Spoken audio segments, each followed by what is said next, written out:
नमस्ते, सत श्री अकाल। कैसे हैं आप सभी लोग। दोस्तों, आज हम शुरू करने वाले हैं हमारी ऑडियो बुक की शुरुआत। ये है ऑडियो बुक दोस्तों JIGL की। एंड सबसे पहले मैंने रिवीजन लेक्चर्स में भी लिमिटेशन एक्ट पढ़ाया है और ये भी ऑडियो लेक्चर लिमिटेशन एक्ट का है। इसको हम नाम दे रहे हैं ऑडियो बुक। दोस्तों, ये लेक्चर उन्हीं के लिए बेनिफिशियल होगा जिन्होंने लिमिटेशन एक्ट एटलीस्ट एक बार पढ़ लिया है। So this lecture is only for the purpose of revision. अगर आप सुनना चाहते हैं रात को सोते समय, या फिर आप सिर्फ नॉर्मली बहुत ज़्यादा पढ़ाई करके थक गए हैं, सो ऑडियो लेक्चर्स आपको बहुत हेल्प करेंगे। ये जो ऑडियो बुक है आपको बहुत हेल्प करेगी। सो सभी लोग ध्यान देंगे मेरी जान, एंड अच्छे से सुनेंगे।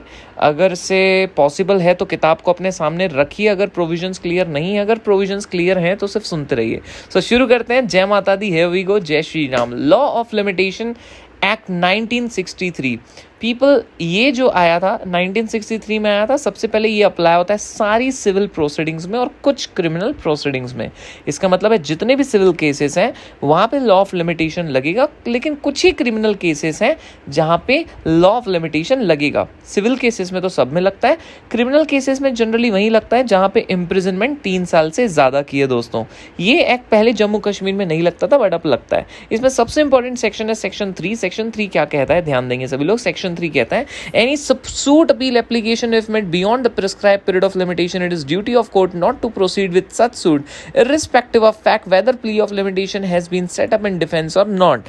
कहने का मतलब यह है इसका कि कोई भी सूट हो, अपील हो या एप्लीकेशन, आप केस करना चाहते हैं, हार गए थे, अपील करना चाहते हैं, कोर्ट को किसी चीज़ के लिए अप्लाई करना चाहते हैं, आपको समय के अंदर रह के करना पड़ेगा। अगर आप समय के बियॉन्ड जाएंगे, लाइक आपको बोला गया था 3 साल में करना, आप चले गए 4थे साल में, 3 साल के बाद कभी भी, सो ऐसे केस में भैया कोर्ट की ड्यूटी है कि वो उस केस को एक्सेप्ट ना करे, इररिस्पेक्टिव ऑफ फैक्ट। मतलब इस बात से फर्क नहीं पड़ेगा कि डिफेंडेंट, मतलब जिस पे केस हुआ था, उसने अपने डिफेंस में कुछ कहा या नहीं कहा। कहना ये चाह रहा है प्रोविजन कि कोर्ट की ड्यूटी है, कोर्ट ऐसे मामले ना ले अगर से वो beyond the prescribe period of limitation आते हैं। ये सेक्शन 3 कहता है। लेकिन इसमें एक बड़ी सी इंपॉर्टेंट बात की गई है कि decree pass in a time barred suit is not a nullity. कहता है कि अगर से मान लीजिए आपको केस करना था 3 साल में, लेकिन आप चले गए 4थे साल में केस करने और कोर्ट ने गलती से वो केस एक्सेप्ट कर लिया और डिक्री दे दिया, तो वो डिक्री वैलिड ही होगी, वो डिक्री वॉइड नहीं होगी। जो डिक्री पास होगी वो डिक्री वॉइड नहीं होगी, ये कहता है सेक्शन 3। सर ऐसा क्यों? तो मैं इसका जो एक्सप्लेनेशन डिटेल्ड है वो रिवीजन में इन लेक्चर्स में देता हूँ, है ना। यहाँ पे मैं आपको बहुत ज़्यादा डिटेल्ड एक्सप्लेनेशन किसी चीज़ का नहीं दे पाऊंगा, प्रोविजन सिर्फ एक्सप्लेन कर पाऊंगा। आई मीन टू से मैं लॉजिक नहीं बता पाऊंगा हर चीज़ के, मैं सिर्फ आपको एक्सप्लेन करते हुए चलूंगा। And I think which is the most thing you require right now, right, most thing you require right now is कि आपको एग्जाम पॉइंट ऑफ व्यू से भैया हर चीज़ समझते हुए चले। सो बस मैं प्रोविजन समझाते हुए चलूँगा। अगर आपको किसी चीज़ का लॉजिक समझना है, आई विल बेटर सजेस्ट कि आप रिवीजन लेक्चर देख लीजिए। अच्छा, नौ ध्यान देंगे सभी लोग दोस्तों। So degree pass in a time barred suit is not a nullity. मतलब अगर से कोर्ट ने डिग्री पास कर भी दिया समय खत्म होने के बाद, तो वो वैलिड ही रहेगी। इसमें एक बड़ी इंपॉर्टेंट बात लिखी है कि limitation bars remedy does not extinguish right. कहने का मतलब ये है दोस्तों कि लिमिटेशन एक्ट जो है वो रेमेडी खत्म करता है, उससे राइट खत्म नहीं होता।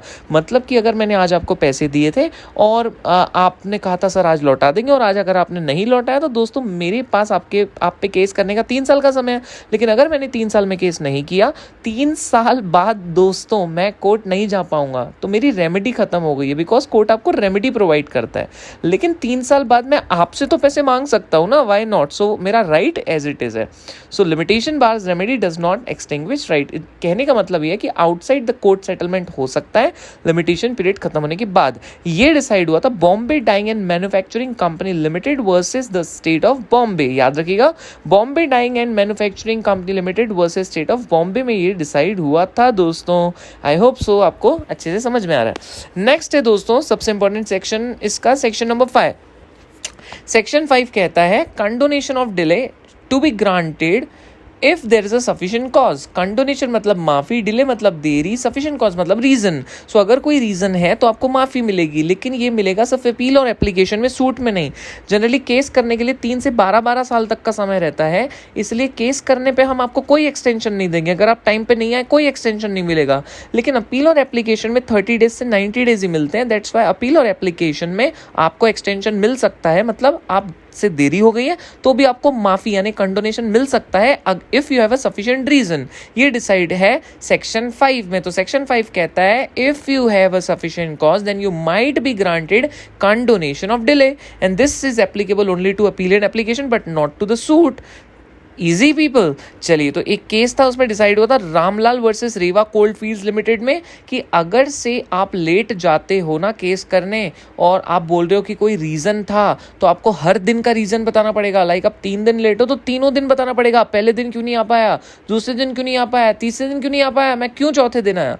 You have to explain delay for every day every day every day every day.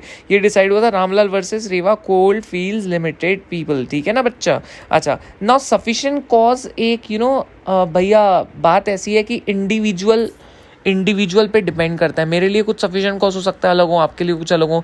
मतलब कि कहने का मतलब यह है कि मेरा सफिशिएंट कॉज और आपके सफिशिएंट कॉज में सर्कमस्टांसेस बहुत मैटर करते हैं। लाइक समझते हैं, मेरी मॉम बीमार है, आपकी भी मॉम बीमार है, ठीक है, लेकिन मेरी मॉम बीमार है और मैं मेरी मॉम के साथ हूँ, सेवा कर रहा हूँ घर पे, तो मेरे लिए हो सकता है सफिशिएंट कॉज हो। लेकिन आपकी मॉम बीमार है, लेकिन आपकी मॉम रहती है फॉरेन में और आप हो इंडिया में, आपके लिए ये सफिशिएंट कॉज नहीं हो सकता। क्यों नहीं हो सकता? क्योंकि आप तो अपनी मॉम के पास थे ही नहीं जो आप उनका टेक केयर कर रहे थे। ठीक है, सो कई बार ऐसा होता है। तो क्या सफिशिएंट कॉज है क्या नहीं है, जो जनरल बहुत सारे केसेस हुए हैं उसमें ये डिसाइड हुआ है कि हाई कोर्ट ने अगर आपको गलत प्रैक्टिस कर दी है, सफिशिएंट कॉज माना गया। So wrong practice of high court is a sufficient cause. यानी हाई कोर्ट ने आपको कहा था 30 दिन में जाओ, लेकिन आप चले गए 30 दिन में, ठीक है, लेकिन फिर सुप्रीम कोर्ट गए तो पता चला कि अरे 10 दिन में आना था। ओ, आपकी तो कोई गलती नहीं है। So wrong practice of high court is a sufficient cause. Mistake of council, wrong advice given by advocate. Council मतलब आपके लीगल प्रैक्टिशनर से मिस्टेक हो गई, उन्होंने आपको गलत एडवाइस दे दी, ये भी सफिशिएंट कॉज माना गया है। मिस्टेक ऑफ लॉ, आपसे लॉ की भूल हो गई, इसको भी सफिशिएंट कॉज माना गया। इग्नोरेंस ऑफ लॉ को नहीं माना गया। Ignorance of law is not a sufficient cause. आप कोर्ट पहुंचे और आपने बोला मुझे नहीं पता था कि इतने दिन में आना है, this is not a sufficient cause. Ignorance of law sufficient cause नहीं है, बट हाँ, mistake of law is a sufficient cause. Ignorance of law is not a sufficient cause. Wrong practice by advocate is a sufficient cause people. अच्छा, कोई party jail में है, sufficient cause है। कोई party बीमार है, इलनेस है, सफिशिएंट कॉज है। कॉपी लेने में टाइम लग गया आपको डिग्री की। लाइक मैं हाई कोर्ट में केस हार गया, अब मैं सुप्रीम कोर्ट जा रहा हूँ, तो सुप्रीम कोर्ट में मैं हाई कोर्ट की डिग्री तो लेके जाऊंगा ना, जो हाई कोर्ट ने डिग्री पास की है। अब वो हाई कोर्ट से डिग्री लेने में ही समय लग गया, तो this is a sufficient cause. File नहीं मिल रही is not a sufficient cause. पापा बीमार है, ailment of father is a sufficient cause. So याद रखना, हाई कोर्ट ने गलत प्रैक्टिस की इज अ सफिशिएंट कॉज। आपके एडवोकेट ने गलत एडवाइस दे दी, उनसे मिस्टेक हो गई इज अ सफिशिएंट कॉज। आपसे लॉ की भूल हो गई, लॉ पढ़ने में इंटरप्रिटेशन गलत हो गया, लॉ की भूल हो गई is a sufficient cause. Ignorance of law is not a sufficient cause people. अच्छा, पार्टी बीमार है, हाँ जी, it is a sufficient cause. Jail में है, it is a sufficient cause. Degree लेने में, कॉपी लेने में, जजमेंट लेने में टाइम लग गया, time taken for obtaining certified copy of decree judgment is a sufficient cause. Non availability of file is not a sufficient cause. Father बीमार है, पापा जी बीमार हैं, is a sufficient cause। मम्मा जी बीमार हैं, is a sufficient cause। This is section number 5। Section 4 ये कहता है कि अगर आज कोर्ट बंद है तो फिर आपका एक्सटेंशन मिल जाएगा जब तक कोर्ट रीओपन नहीं होता। लाइक आपको आज जाना था कोर्ट, लास्ट डेट था, लेकिन आज तो कोर्ट बंद है, तो क्या करोगे? तो फिर जब कोर्ट रीओपन होगा तब आप चले जाओगे। So this is section number 4 people. Now next आता है persons under legal disability, section 6, 7 and 8। Now 6, 7 and 8 क्या बात करते हैं, समझते हैं। देखिए दोस्तों, जब आपके साथ गलत हुआ, कोई भी हो, चाहे वो बंदा माइनर हो, पागल हो, आप नॉर्मल इंसान हो, मैं नॉर्मल इंसान हो, कि कोई भी हो, केस तो आप दूसरे दिन ही कर सकते हैं जाके, जब आपके साथ गलत हुआ। लेकिन जो लीगली डिसेबल है, यानी कि माइनर हैं, पागल हैं, इनको हम समय थोड़ा ज़्यादा देना चाहते हैं केस करने के लिए। तो हम इनको जो समय देना चाहते हैं ना केस करने के लिए, वो थोड़ा ज़्यादा देना चाहते हैं। तो इसीलिए इनके लिए स्पेशल सेक्शन ड्राफ्टेड है, section 6, 7 and 8 of limitation act. Section 6 कहता है कि if person who wants to institute a suit is a minor, insane और idiot, then limitation period will begin from the date of cessation of legal disability. ये कहता है कि अगर कोई माइनर, इंसेन या इडियट है तो उनके लिए लिमिटेशन पीरियड शुरू होगा जब उनकी लीगल डिसेबिलिटी खत्म होगी। यानी कि आप 15 साल के हैं, किसी ने आपके साथ गलत किया, तो केस तो आप दूसरे दिन भी कर सकते हैं, लेकिन आपका जो पीरियड शुरू होगा वो तब होगा जब 18 के होंगे, मतलब आपकी लीगल डिसेबिलिटी खत्म होगी। वैसे कोई पागल है, उसके साथ कुछ गलत हुआ, तो उसकी लीगल डिसेबिलिटी खत्म तब होगी जब वो पागलपन से ठीक होगा, और तभी उसका लिमिटेशन पीरियड शुरू होगा। सो ये कहता है कि भैया if you are suffering from one legal disability and before recovering from it you suffer another disability, then you can file case after the end of all disability. ये कहता है जैसे आप मान लो माइनर हुआ, 14 साल के हो, आपके साथ कुछ गलत हुआ, अब 18 के होने के पहले ही आप क्या हो गए, पागल हो गए. 18 के होने के पहले ही आप पागल हो गए, मतलब एक डिसेबिलिटी खत्म होने के पहले ही दूसरी डिसेबिलिटी चढ़ गई. तो ऐसे केस में आपका लिमिटेशन पीरियड कब शुरू होगा, जब सारी डिसेबिलिटी खत्म होगी. यानी जब सारी डिसेबिलिटी खत्म हो जाएगी ना बच्चा, तब आपका लिमिटेशन पीरियड शुरू होगा. सर आप 14 साल के हैं, आपके साथ गलत हुआ तो आप केस दूसरे दिन भी जाके कर सकते हैं. हाँ लाला, केस तो दूसरे दिन भी जाके कर सकता है, लेकिन हमें ये देखना है केस कब तक कर सकते हैं.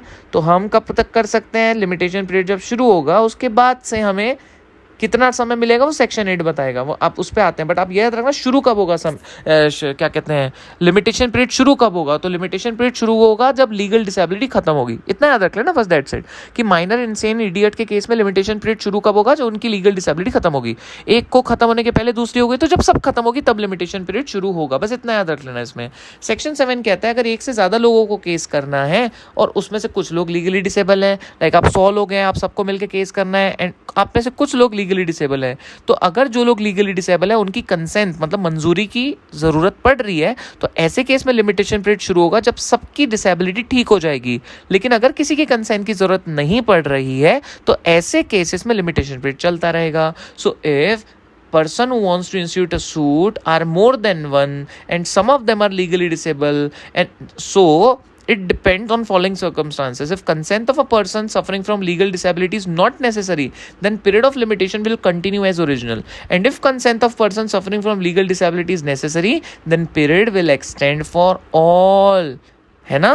सो याद रखना, अगर से कंसेंट जरूरी नहीं है, so consent is not necessary of person suffering from legal disability, then period चलता रहेगा, limitation period will continue as original. And if consent is necessary of person who are legally disabled, then in such a cases limitation period will start after the cessation of all disability. ठीक है बच्चा. सो याद रखना इस बात को, okay, कि अगर एक से ज़्यादा लोग को केस करना है, कुछ लोग लीगली डिसेबल है, तो डिपेंड करता है उनकी कंसेंट की जरूरत है या नहीं. अगर उनकी कंसेंट की जरूरत है तो भैया सबके लिए लिमिटेशन पीरियड रुक जाएगा, तब शुरू होगा जब सब लीगली डिसेबिलिटी से बाहर आएंगे. और अगर उनकी कंसेंट की जरूरत नहीं है, पीरियड चलता रहेगा. सेक्शन 8 कहता है कि भैया जब आपकी लीगल डिसेबिलिटी खत्म होगी वहां से सिर्फ 3 साल मिलेंगे. मतलब अगर आप 14 साल के हैं, आज आपके साथ कुछ गलत हुआ, तो जब आप 18 के होंगे वहां से 3 साल मिलेंगे बस. हाँ, उससे ज़्यादा नहीं मिलने वाला. शांत बैठो चुपचाप. सो आपको सिर्फ 3 साल मिलेंगे जब से आपकी लीगली डिसेबिलिटी खत्म हुई. इजी. सेक्शन 8 इतना ही कहता है. लेकिन ये कहता है if original period expires after such 3 year then such period will be consider. लेकिन ये कहता है अगर ओरिजिनल पीरियड 3 साल के बाद एक्सपायर होता है तो वो कंसिडर करेंगे. समझते हैं. लाइक आप 14 साल के थे, आपके साथ कुछ गलत हुआ, लेकिन जो गलत हुआ ना, लाइक सरकार ने आपके साथ गलत की, तो सरकार पे केस करने के लिए 30 साल का टाइम है, 30 इयर्स का. तो आप 14 साल के थे, आपके साथ गलत हुआ, सरकार ने गलत की, तो सरकार पे केस करने के लिए 30 इयर्स का टाइम है. मतलब जब आप 44 के हो गए तब तक का टाइम है. बाप रे बाप. अब आप 18 के हो गए, तो सेक्शन 8 कहता है 18 से 3 साल या फिर ओरिजिनल पीरियड. अब ओरिजिनल पीरियड यहाँ पे कहाँ से ले रहे हैं हम, जब हमारे साथ गलत हुआ वहां से हमें पता यार रहता है कि कितने साल का समय है. तो जैसे सरकार ने गलत की तो 30 इयर्स का टाइम है, तो 14 से 30 साल यानी 44, या फिर आपकी लीगल डिसेबिलिटी खत्म हुई 18 से 3 साल, whichever is later, 44 years तक का टाइम हो जाएगा. काके समझ रहे हैं आप लोग. जैसे एक और एग्जांपल देता हूं मैं आपको. लाइक मान लीजिए से फॉर एग्जांपल पीपल, आप हैं 13 साल के, आपके साथ कुछ गलत हुआ, केस करने का समय था ओरिजिनल पीरियड 1 साल, तो 13 से 1 14 साल. लेकिन आप मेजर कब हुए 18 के, तो 18 से मिलेंगे कितने साल, 3 साल. तो लॉ कहता है आपको 3 साल मिलेंगे जब से आपकी लीगल डिसेबिलिटी खत्म हुई. लेकिन अगर ओरिजिनल पीरियड बाद में एक्सपायर हो रहा है उस 3 साल के, तो ओरिजिनल पीरियड कंसीडर करेंगे. अब हमारे पहले वाले एग्जाम्पल में हमारे को एट द एज ऑफ 44 तक टाइम है, या तो 18 से 3 साल, तो 44 कंसीडर करेंगे. लेकिन दूसरे वाले एग्जाम्पल में हमारे पास 1 ही साल का समय था केस करने के लिए, यानी 13 से 1 साल 14, या फिर 18 से 3 साल 21, तो 21 कंसीडर करेंगे, विच एवर इज लेटर. तो याद रखना सेक्शन 8 कहता है 3 years will be granted after the cessation of disability, but if original period expires after such 3 years then such period will be considered people. ठीक है, ओके. नेक्स्ट है section number 9. Section 9 कहता है कि one limitation period has begun to run, no subsequent disability inability can stop it. ये कहता है एक बार अगर लिमिटेशन पीरियड चलना शुरू हुआ तो कोई लीगल डिसेबिलिटी इनेबिलिटी उसे रोक नहीं सकती। उदाहरण के तौर पे मान लीजिए से फॉर एग्जांपल आप 15 साल के थे, फिर आपके साथ गलत हुआ, फिर आप 18 के हुए तो आपका लिमिटेशन पीरियड चलना शुरू हुआ। जैसी लिमिटेशन पीरियड चलना शुरू हुआ उसके 2 दिन बाद आप पागल हो गए तो लिमिटेशन पीरियड रुकेगा कि चलता रहेगा? तो लॉ कहता है चलता रहेगा, वो नहीं रुकेगा। Once limitation period has begun to run, no subsequent disability और inability can stop it people. समझ में आ रहा है? आई होप सो सभी को अच्छे से समझ में आ रहा है कि एक बार लिमिटेशन पीरियड चलना शुरू हुआ, no subsequent disability inability can stop it. This is section number 9 बड़ी। ओके चलिए, आई होप सो बढ़िया तरीके से समझ आए आप सभी को। नेक्स्ट है बच्चा जो इम्पोर्टेंट, ऐसा ये याद रखना सेक्शन 9 सिर्फ सूट और एप्लीकेशन को लगता है, अपील को नहीं लगता। मतलब अपील के केस में याद रखना, अपील के केस में ऐसा हो सकता है कि पीरियड चलना शुरू हुआ था, बाद में उसे रोकना पड़ा इनेबिलिटी के कारण या डिसेबिलिटी के कारण। अपील के लिए हो सकता है कि आपका मान लो अपील करने का 30 दिन का समय था, पीरियड चलना शुरू हुआ लेकिन 10 दिन बाद आप पागल हो गए, तो अपील के केस में आपको माफ़ी मिल सकती है, मतलब कंडोनेशन मिल सकता है, लेकिन सूट और एप्लीकेशन में तो नहीं मिलेगा। ये ठीक है बेटा? तो सेक्शन 9 अपील को अप्लाई नहीं होता, याद रखना। ठीक है बच्चा? ओके बच्चा, आ जाओ बच्चा। नेक्स्ट है सेक्शन नंबर 12। सेक्शन 12 कहता है जब भी आप लिमिटेशन पीरियड कैलकुलेट करेंगे ना तो कुछ दिन को माइनस करना है, जैसे कि कुछ दिन आपको एक्सक्लूड करने हैं। ठीक है, गिनती के, लाइक हम बोलते हैं ना कि हम आपको 10 दिन में माल डिलीवर करेंगे लेकिन उसमें संडे को एक्सक्लूड मत करना, तो संडे माइनस करके 10 दिन। उसी प्रकार से जैसे हम कहते हैं 3 साल में केस करना, तो 3 साल में कौन कौन से दिन माइनस करेंगे, तो आइए देखते हैं। तो अगर केस करना है, सूट है, तो जिस दिन पीरियड चलना शुरू हुआ वो माइनस करेंगे। लाइक मैंने आज आपको थप्पड़ मारा, आज है मान लो से फॉर एग्जांपल तारीख है 5 अक्टूबर, मान लो ऐसा, तो आज 5 अक्टूबर तारीख है, मैंने आज आपको थप्पड़ मारा, तो 6 अक्टूबर से हमारा लिमिटेशन पीरियड चलना शुरू होगा। The day on which period begin to run will be excluded. In case of appeal, the day on which period begin to run मतलब जब पीरियड चलना शुरू हुआ, the day of pronouncement of judgment, जिस दिन जजमेंट आया, और day of obtaining copy of decree order sentence और जजमेंट, जिस दिन हमें डिक्री ऑर्डर जजमेंट की कॉपी आई। अपील के केस में 3 दिन माइनस होंगे, 30 नहीं, 3 दिन माइनस होंगे, जिस दिन पीरियड चलना शुरू हुआ, जिस दिन जजमेंट आया और जिस दिन जजमेंट की कॉपी आई। पीपल, जिस दिन पीरियड चलना शुरू हुआ, जिस दिन जजमेंट आया और जिस दिन जजमेंट की कॉपी आई बच्चा। ठीक है? अच्छा, इन case of application for review and revision, अगर रिव्यू रिवीजन की एप्लीकेशन है, सर रिव्यू रिवीजन क्या होता है सीपीसी में पढ़ेंगे। अगर रिव्यू रिवीजन की एप्लीकेशन है तो जिस दिन पीरियड चलना शुरू हुआ, जिस दिन जजमेंट आई या फिर जिस दिन जजमेंट की कॉपी आई। अच्छा, नेक्स्ट है इन case of set aside award, मान लो आर्बिट्रेटर ने कोई अवार्ड दिया है ना, डिसीजन दिया, अब उसे सेट असाइड कराना चाहते हैं, यानी हम कोर्ट में जाके बोल रहे हैं फाड़ के फेंको उस अवार्ड को, तो ऐसे केसेस में 2 दिन माइनस होंगे लिमिटेशन पीरियड के लिए। मतलब जितना भी टाइम होगा हमारे पास सेट असाइड के लिए, से 30 डेज का टाइम है, तो उसमें 2 दिन माइनस होंगे, जिस दिन पीरियड चलना शुरू हुआ और जिस दिन अवार्ड की कॉपी आई, बस। और कोई और एप्लीकेशन है तो बस जिस दिन पीरियड चलना शुरू हुआ, याद रखिएगा। सूट के केस में जिस दिन पीरियड चलना शुरू हुआ, अपील के केस में जिस दिन पीरियड चलना शुरू हुआ, जिस दिन जजमेंट आया, जिस दिन जजमेंट की copy I. Application for review revision में भी सेम थीम है, जिस दिन पीरियड चलना शुरू हुआ, जिस दिन जजमेंट आई, जिस दिन जजमेंट की कॉपी आई। उसके बाद में सेट असाइड अवार्ड के केस में जिस दिन पीरियड चलना शुरू हुआ, जिस दिन अवार्ड आया दोस्तों, और एनी अदर एप्लीकेशन में जिस दिन पीरियड चलना शुरू हुआ। ओके बड़ी, चलिए बड़ी आगे बढ़ते हैं बड़ी मेरी जाने मन। सेक्शन 16 कहता है अगर मान लो से फॉर एग्जांपल आपका केस करने का अधिकार अभी आया ही नहीं और उसके पहले आप मर गए तो क्या। लाइक मान लो से फॉर एग्जांपल आपको पैसा लेना था मेरे से 1 जनवरी 2023 को, ठीक है ना, आपने मुझे दिया था आज पैसा और आपको लेना था 1 जनवरी 2023, 1 जनवरी 2023 को आपको मेरे से पैसा लेना था, लेकिन आप उसके पहले ही मर गए। Congratulations, मर गया ना। अच्छा anyway, अभी ध्यान देंगे। सो आप 1 जनवरी 2023 को मर गए, बराबर। सो नाउ पीपल 1 जनवरी 2023 को, आई एम सो सॉरी, 1 जनवरी 2023 को पैसा लेना था, उसके पहले ही आप मर गए। अब क्या लिमिटेशन पीरियड कब से शुरू करें? तो ऐसे केस में जब आपका लीगल रिप्रेजेंटेटिव आएगा ना, तब से लिमिटेशन पीरियड शुरू होगा। सर अगर लीगल रिप्रेजेंटेटिव 1 जनवरी के पहले आ गया तो ऐसे केस में तो 1 जनवरी से ही शुरू होगा ना दोस्त। लेकिन अगर वो 1 जनवरी के बाद आता है तो जब से लीगल रिप्रेजेंटेटिव आया तब से हम आपका लिमिटेशन पीरियड शुरू करेंगे। सेक्शन 16 कहता है if you die before right to sue accrue then in such a case limitation period will begin from the date of what बेटा, from the date when legal representative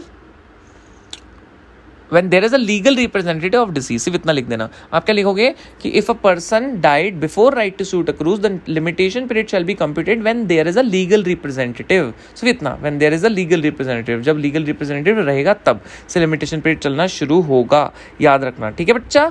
okay बच्चा, अच्छा सुनना मेरी बात। मान लीजिए से फॉर एग्जाम्पल आपने आज मेरे को पैसे दिए, अब उसके बाद में हुआ क्या, मैंने बोला आपको कल लौटा दूंगा और मैंने कल नहीं लौटाया, और आपने बोला कि आपके पास 3 साल का समय था लेकिन आपने मेरे को पे केस नहीं किया, 10 दिन बाद आप मर गए, लाइक लिमिटेशन पीरियड चलना शुरू हो गया था, उसके 10 दिन बाद आप मर गए।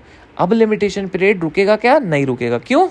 क्योंकि सेक्शन 9 अप्लाई हो जाएगा। Once limitation period has begun to run, no subsequent disability and inability can stop it. Section 16 में हो क्या रहा है, आपका केस करने का अधिकार अभी तक नहीं आया, उसके पहले ही आप मर रहे हो, तो ऐसे केस में शुरू कब होगा? जब लीगल रिप्रेजेंटेटिव पिक्चर में आएंगे। सेक्शन 17 कहता है अगर फ्रॉड हुआ, फ्रॉड, तो लिमिटेशन पीरियड कब शुरू होगा? कोई मिस्टेक हुई, फ्रॉड हुआ, तो जब फ्रॉड या मिस्टेक के बारे में पता चलेगा। बहुत सिंपल है। So if there is a fraud और mistakes and such a cases, limitation period will begin when such fraud और मिस्टेक इज डिस्कवर्ड पीपल। चलिए नेक्स्ट है सेक्शन नंबर 18, बड़ा इंपॉर्टेंट। सेक्शन 18 कहता है कि यार अगर से लिमिटेशन पीरियड खत्म होने के पहले जिस पार्टी को पैसा देना था या जिसके अगेंस्ट राइट्स क्लेम कर रही थी सामने वाली पार्टी, अगर वो अपने डेट को एक्नॉलेज कर दे तो सामने वाली पार्टी को फ्रेश पीरियड ऑफ लिमिटेशन मिल जाएगा। मतलब समझते हैं, लाइक आज मैंने आपको पैसे दिया, आपने बोले मोदी सर आज रात को ही लौटा देंगे पैसे, आपने मुझे घंटा कुछ नहीं लौटाया। अब मेरे पास कितना समय केस करने के लिए? 3 साल। अब हुआ क्या दोस्तों, मेरे और आपके संबंध अच्छे थे, मैंने बोला क्यों केस करना है, तो 2 साल बाद हुआ क्या, मैंने बोला देख यार मैं केस करने जा रहा हूँ, तुमने बोला लौटा देंगे, भरोसा रखो, मतलब भरोसे वाले ही मैंने कहा ठीक है, मैं नहीं करना है मुझे केस, लेकिन मैं मजबूर हूँ। मैंने कहा तुमने मुझे एक्नॉलेज करके दे दिया कि सर हम पैसा वापस करेंगे, तो जिस दिन तुम मुझे एक्नॉलेज करोगे वहाँ से मुझे फ्रेश पीरियड ऑफ लिमिटेशन मिल जाएगा। सो सर क्या एक्नॉलेज लेने के बाद में आप बाउंड हो जाओगे कि आप केस नहीं कर सकते? ऐसा बिल्कुल भी नहीं है। मैं एक्नॉलेजमेंट लेने के बाद दूसरे दिन भी केस कर सकता हूँ। बस एक्नॉलेजमेंट से मुझे ये फायदा है कि मुझे फ्रेश पीरियड ऑफ लिमिटेशन मिल जाएगा, बस यही एक फायदा है दोस्तों, इसके अलावा कोई और फायदा नहीं है ना जानेमन। चलिए तो इसमें याद कर रखना है, आपने याद रखना है कि देयर मस्ट बी एडमिशन और acknowledgement. Such acknowledgement must be in respect of a property or right. It must be made before the expiry of period of limitation. It must be signed and in writing by the party against whom such property or right is claimed. And if such requirements are fulfilled, fresh period of limitation shall be computed from the time when acknowledgement was signed. ये पूरा याद करना पड़ेगा आपको, choice नहीं आपके पास में। मैंने आपको रिवीजन लेक्चर में याद भी करवाया था। So there must be admission or acknowledgement. Such acknowledgement must be in respect of property or right. It must be made before the expiry of period of limitation. It must be in writing and signed by the party against whom such property or right is claimed. If all requirements are satisfied, then fresh period of limitation shall be computed from the time when acknowledgement was signed. ठीक है। सो अगर से मेरे को आपको पे case करना था, 3 साल का समय था, 3 साल के पहले अगर आप मुझे एक्नॉलेज करके दे देंगे अपनी डेट तो मुझे फ्रेश पीरियड ऑफ लिमिटेशन मिल जाएगा जानू। So there must be acknowledgement, it must be in respect of right और property, it must be made before the expiry of period of limitation, it must be in writing and signed by party against whom such property or right is claimed, and if वो requirements are fulfilled then fresh period of limitation shall be computed from the time when acknowledgement was signed. Okay. Next है section 19। Section 19 कहता है same तरीके का है कि अगर before expiry of period of limitation सामने वाली पार्टी पार्ट पेमेंट करती है, इंटरेस्ट का पेमेंट करती है, तो भी आपको फ्रेश पीरियड ऑफ लिमिटेशन मिल जाएगा।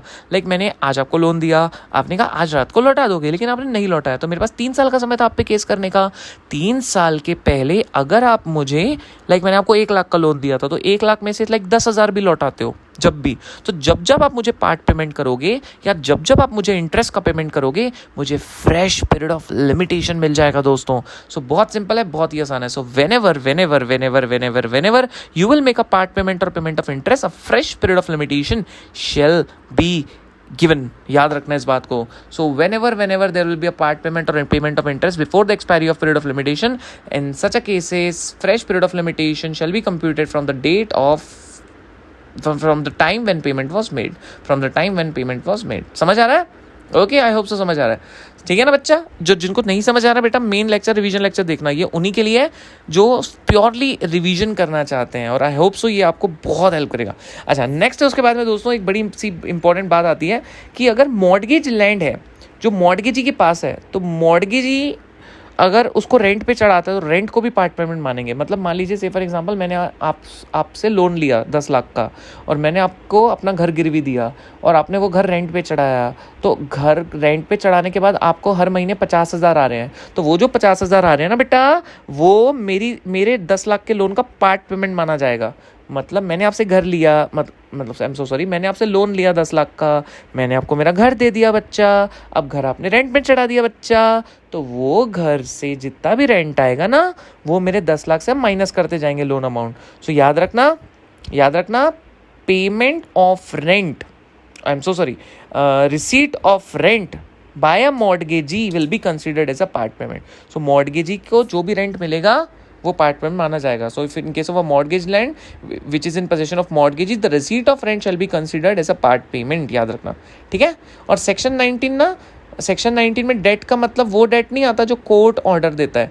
मतलब मान लीजिए कोर्ट ने मुझे बोला अब्बर सर को 10 लाख रुपए दो, तो वो सेक्शन 19 में कवर नहीं होता, वो तो मुझे कोर्ट के हिसाब से चलना है। उसमें फिर वो ऐसा नहीं है कि अब्बर सर को मैंने पार्ट पेमेंट कर दिया कुछ तो वहाँ से फ्रेश पीरियड मिलेगा। ये कोर्ट अगर कुछ करने बोलता है तो उसको सेक्शन 19 अप्लाई नहीं होता। So that does not include any money payable by decree और order of court, that's it, इतना याद रखना है, ठीक है स्वीटहार्ट। सो आपको क्या याद रखना है, समझ गए ना, कि when ever there will be a part payment or payment of interest before the expiry of period of limitation, then in such a cases fresh period of limitation shall be computed, right? So 18 में acknowledgement था, यहाँ पे part payment है। acknowledgement याद रखना writing में होना चाहिए, ओके। चलिए आगे बढ़ते हैं। नेक्स्ट है सेक्शन नंबर 24। सेक्शन 24 कहता है हर कैलेंडर जॉर्जियन कैलेंडर होगा 1 जनवरी से 31 दिसंबर। आगे बढ़ते हैं। सेक्शन 25 क्या कहता है? सेक्शन 25 कहता है acquisition by of ownership by possession. ये कहता है एक्विजिशन ऑफ ईजमेंट। ये कहता है if you have right to access और right to use of any light, air, water, air course, use of water, any easement, so you can enjoy that peacefully without interruption for 20 years. And in case of government, you 30 years. And such right shall be absolute. याद रखना क्या कहता है कि अगर से आपने लगातार 20 साल एंजॉय किया है कोई लाइट को, मतलब सनलाइट को, कोई हवा को, कोई रास्ते को, ठीक है, कोई पानी को, लगातार 20 साल कोई एक्सेस को, जगह को, लगातार आने जाने के रास्ते को, तो ऐसे केस में वो राइट आपका एब्सोल्यूट बन चुका है। और गवर्नमेंट के केस में 30 ईयर्स। मतलब समझते हैं, लाइक मान लीजिए फॉर एग्जांपल मेरा घर था और रोज हर 20 साल हो गया मैं बालकनी में खड़े होकर धूप लेता था, लेकिन अचानक से मेरी बालकनी के जस्ट सामने किसी ने बहुत बड़ी बिल्डिंग बना दिया, मुझे सनलाइट ही नहीं आती, तो क्या मैं उस पर केस कर सकता हूँ? यस। अगर आपने 20 साल कोई हवा, पानी, बिजली, मतलब कुछ भी ऐसे 20 साल लगातार बिजली नहीं आती, एयर, वाटर कोर्स को पानी आने जाने का रास्ता, लाइक मान लीजिए आपके घर में से फॉर एग्जांपल आप नहाते हो, ठीक है, तो वो पानी जाता है और वो पानी जिस जगह से जाता है वो जगह है किसी के घर के नीचे अंडरग्राउंड। अब हुआ क्या, किसी बंदे ने अपना घर रिनोवेशन करवाना था तो उसने पूरा घर तोड़ डाला। अब उसके बाद में क्या हुआ कि आपका पाइप भी टूट गया, तो अब नहा रहे हो तो गड़बड़ हो रही है कि आपका पानी कहीं जा ही नहीं पा रहा है, पूरे घर में पानी हो गया आपके। तो लगातार अगर आप कोई पानी का रास्ता यूज़ कर रहे हो, कोई हवा, पानी, बिजली, कुछ भी यूज़ कर रहे हो लगातार 20 साल से, तो वो राइट आपका एब्सोल्यूट है। गवर्नमेंट के केस में अगर आप 30 ईयर्स से यूज़ कर रहे हो तो वो राइट आपका एब्सोल्यूट है पीपल। लेकिन जब भी आपके साथ कोई घटना घटेगी इस टाइप की तो 2 साल के अंदर केस करना है, 2 साल के अंदर केस करना है, 2 साल के अंदर केस करना है, 2 साल के अंदर केस करना है, ओके। चलिए नेक्स्ट है कुछ क्लासिफिकेशन ऑफ लिमिटेशन पीरियड। कौन से केस में कितने साल मिलते हैं? तो 30 इयर्स किस में मिलते हैं? तो 30 इयर्स मिलते हैं मॉर्टगेज के रिडेम्पशन और मॉर्टगेज के फोरक्लोजर में, है ना जी। बैंक वाले को पैसा मिल गया, बैंक वाले आपकी प्रॉपर्टी रिलीज कर रहे हैं, दैट्स अ मॉर्टगेज रिडेम्पशन। आपने बैंक वालों को पैसा नहीं दिया, बैंक वाले आपकी प्रॉपर्टी जब्त कर रहे हैं, that's a foreclosure of mortgage. So दोनों ही केसेस में 30 इयर्स का टाइम है। सेंट्रल गवर्नमेंट केस करना है या सेंट्रल गवर्नमेंट पे केस करना है, उन्हें केस करना है by on behalf of central government और स्टेट गवर्नमेंट, उसके केस में भी 30 इयर्स का टाइम है। 12 इयर्स का टाइम है इन case of immovable property and trust. 3 years का टाइम है in certain cases of accounts, contract, है ना, certain cases of movable property, उसमें 3 इयर्स का टाइम है। 1 से 3 साल का टाइम है टॉर्ट के केसेस में और मिसलेनियस मैटर्स में, और 10 दिन का टाइम है इन case of a summary procedure. वो सीपीसी में हम पढ़ेंगे, 10 दिन का समय समरी प्रोसीजर। जिनको नहीं पढ़ा है डोंट वरी, सीपीसी में हम पढ़ते हैं समरी प्रोसीजर, वहाँ पे 10 दिन का समय होता है डिफेंडेंट के पास अप्लाई करने के लिए, अगर वो डिफेंड करना चाहता है केस को। चिंता ना कीजिए, अगर आपको नहीं पता है सीपीसी में पढ़ेंगे। तो याद रखना 30 इयर्स का टाइम है मॉर्टगेज के रिडेम्पशन, मॉर्टगेज के फोरक्लोजर या suit by on behalf of central government और स्टेट गवर्नमेंट। 12 इयर्स का टाइम है immovable property and trust, 3 years का टाइम है immovable property property and contract और अकाउंट्स। 1 से 3 साल का समय है टॉर्ट और मिसलिनियस मैटर्स के लिए, और 10 दिन का समय है दोस्तों फॉर व्हाट, समरी प्रोसीजर में जब डिफेंडेंट को अप्लाई करना होता है ना कि मैं डिफेंड करना चाहता हूँ केस, तो उसमें 10 दिन का समय होता है। अच्छा, रिट्स को लास्ट टॉपिक है पीपल, देखो फटाफट हो गया है ना। चलिए आइए। अच्छा, नेक्स्ट है भैया, ध्यान देना सभी लोग, लास्ट टॉपिक है रिट्स। क्या रिट्स को लिमिटेशन एक्ट अप्लाई होगा? तो आंसर इस तिलोकचंद मोतीचंद वर्सेस एचपी मुंशी में डिसाइड हुआ था। No no no no no, कहता है रिट्स को लिमिटेशन पीरियड नहीं लगेगा, फंडामेंटल राइट ब्रीच हुआ है तो कभी भी जाके केस करो, है ना जी। लेकिन फिर state of MP versus Bhailal Bhai में डिसाइड हुआ, ओहो रुक जाओ, कहता है स्टैट्यूटरी पीरियड से ज़्यादा नको, सरकार पे केस करने का कितने साल का समय है? 30 साल का ना, तो बस 30 साल मैक्सिमम होगा। तो तिलोकचंद मोतीचंद वर्सेस एचपी मुंशी में तो डिसाइड हुआ no no no no, there can be nothing kind of hindrances obstacle in while enforcing writs. लेकिन state of MP versus Bhailal Bhai में बोला ओ भाई, कहता है the period can not be more than statutory period of limitation. So ये 2 case लो आपको लिख देना अगर पूछता है तो, ठीक है। ओके बाबू, चलिए बाबू, सो बस इतना याद रखना बाबू, बाकी का उसको रीड कर लेना एक बार केस को, बस बाकी हो गया आपका लिमिटेशन एक्ट। और क्या चाहिए लाइफ में, है ना। अच्छा लगा हो तो बताना, है ना जी। So love you people, I hope so आपको अच्छा लगा। बाकी के टॉपिक्स भी आपको मिलते हुए चलेंगे। एंड ये जो हमारी ऑडियो बुक है, ऑडियो सीरीज़ है, इसको लाइक करना, शेयर करना, सब्सक्राइब करना। कैसे करेंगे सर? जैसे भी करना कर लेना। चलो बाय, टेक केयर, मिलते हैं, गुड नाइट पीपल।